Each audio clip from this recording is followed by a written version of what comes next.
दूसरों से जलना छोड़ो। एक तितली की कहानी। एक मोटिवेशनल लाइफ चेंजिंग स्टोरी।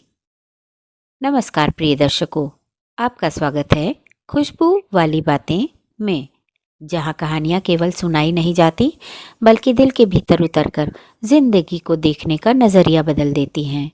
आज की कहानी उन लोगों के लिए है जो दूसरों की चमक देखकर अपने भीतर जलन महसूस करते हैं, जो किसी और की उड़ान देखकर अपने पंख कुतरने लगते हैं। आज की कहानी है दूसरों से जलना छोड़ो, एक तितली की कहानी। एक ऐसी कहानी जो शायद आपकी भी कहानी हो। कहानी शुरू करने से पहले एक छोटी सी विनती। अगर आप भी ऐसी कहानियां सुनना चाहते हैं जो मन को शांत करें, आत्मा को छू जाएं और जीवन को नई दिशा दें, तो खुशबू वाली बातें चैनल को ज़रूर सब्सक्राइब कीजिए, क्योंकि यहाँ हर बात दिल से कही जाती है। दूसरों से जलना छोड़ो, एक तितली की कहानी।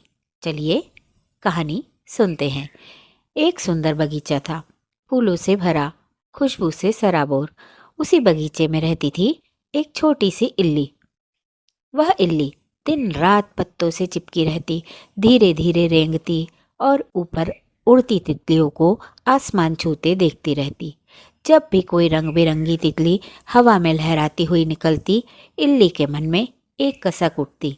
वह सोचती, देखो इन्हें, कितनी सुंदर हैं, कितनी आज़ाद हैं, और मैं बस रेंगती हुई बदसूरत सी।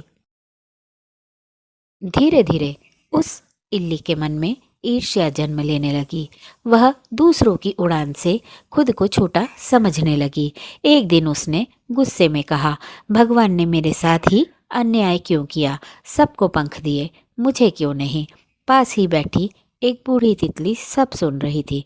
वह मुस्कुराई और बोली, बेटी, जिसे तू उड़ते देख रही है वह भी कभी तेरी तरह रेंगती थी। इल्ली चौंक गई। यह कैसे हो सकता है? बूढ़ी तितली ने कहा, हर किसी की यात्रा अलग होती है।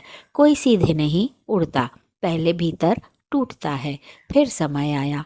इल्ली ने खुद को एक कठोर खोल में बंद कर लिया। अंधेरा, सन्नाटा, अकेलापन। वहां न कोई तारीफ थी, न कोई तुलना, न कोई देखने वाला। कई बार उसे लगा यह अंत है, लेकिन असल में वह शुरुआत थी। समय बीता और एक दिन वह खोल टूटा। जिस इल्ली को खुद से नफरत थी, वही अब एक सुंदर तितली बन चुकी थी। उसके पंखों पर रंग थे, आंखों में आत्मविश्वास था और उड़ान में शांति।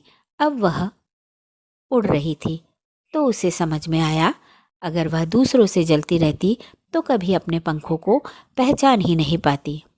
इस कहानी का सार बस इतना है, दूसरों की रोशनी से जलने वाला अपनी रोशनी कभी नहीं जला पाता। आपकी तुलना किसी और से नहीं, आपके कल से होनी चाहिए। हर इंसान की अपनी प्रक्रिया होती है, अपना समय होता है और अपनी उड़ान होती है।